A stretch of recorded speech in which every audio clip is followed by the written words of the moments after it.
हमारा जो केंद्रीय बजट आज हमारे वित्त मंत्री निर्मला सीतारमण जी ने प्रस्तुत किया है। जब से नरेंद्र मोदी जी की गवर्नमेंट आई, आप सब लोग जानते हैं, इस देश के आर्थिक ढांचे को मजबूत करने के लिए, गांव और गरीब को मजबूत करने के लिए और इस देश के अनेकों ऐसे मुद्दे थे जो पहले बजट में नहीं लिए जाते थे, उन सब चीज़ों को मजबूत करने के लिए हमेशा बजट आता है। और आज का बजट भी उसी दृष्टि से मैं मानता हूं कि देश की अर्थव्यवस्था को आने वाले समय में लंबे समय तक मजबूत करने के लिए ये बजट काफ़ी काम करेगा। रेलवे इंफ्रास्ट्रक्चर को बढ़ाने के लिए जो 75,000 करोड़ रुपया रखा गया है, उसमें रेलवे के स्तर में काफ़ी और सुधार होगा। इसी तरह से इस देश के गरीब के लिए जो प्रधानमंत्री आवास योजना चलती है, क्योंकि जब नरेंद्र मोदी जी प्रधानमंत्री बने थे तो इस देश के अंदर ऐसा सर्वे में आया था कि 4-4.5 करोड़ लोग ऐसे हैं जिनके अपने अच्छे मकान नहीं है, जो मकान ही नहीं है। तो उसमें से 2.25 करोड़ मकान तो पिछले 9-10 साल में, नरेंद्र मोदी जी के समय पर 9 साल में बने हैं। अब भी उसमें 66% की बढ़ोतरी की गई है। गरीब आदमी के लिए एक बहुत बड़ी राहत है। ऐसे ही जो हमारा कर्मचारी वर्ग रहता है, जो सैलरी से गुजारा करता है, उसके लिए भी टैक्स में बहुत बड़ी राहत दी गई है। 5 लाख से 7 लाख तक उसको टैक्स फ्री सारी चीज़ें की गई हैं।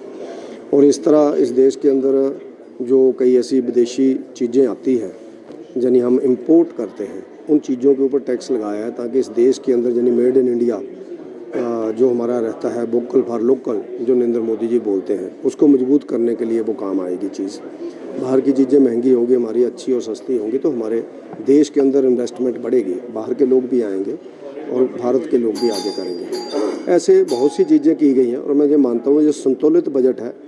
इसमें बहुत अच्छा आने वाले समय में रिजल्ट्स इस केंद्रीय बजट के हैं। इसमें ऐसा है कि अभी तक तो बजट प्रस्तुत हुआ, उसकी विस्तार जो जिसको कहते हैं विस्तृत जो लिस्ट आएगी वो अभी आएगी। किस प्रदेश को, मान लो जैसे मैं रेलवे का आपको कह रहा हूँ 75,000 करोड़ का है, तो उसमें से कितना रुपया हिमाचल की रेलवे के लिए आएगा, नेशनल हाईवे के लिए मान लो है तो उसमें से कितना हमें आएगा, प्रधानमंत्री आवास योजना में कितने आवास हिमाचल को आएंगे, ये तो इसके बाद विस्तार में जाएगी सारी चीज़ें। मुझे लगता है जल्दी कर रहे हैं उस चीज़ में। नरेंद्र मोदी जी का हमेशा हिमाचल प्रदेश के प्रति लगाव रहा है और मोदी जी हैं जिन्होंने हिमाचल प्रदेश को एम्स जैसा संस्थान दे दिया, 7 मेडिकल कॉलेज दे दिए, हमारे 4 लेन रोड्स परमाणु से शिमला, स्वारघाट से मनाली और उधर कांगड़ा से शुरू होकर के शिमला वाड़ा, ऐसे बहुत से गांवों के अंदर रोड्स और पीजीआई सैटेलाइट हॉस्पिटल, हर चीज़ को मजबूत करने के लिए मोदी जी ने हिमाचल प्रदेश को दिया है।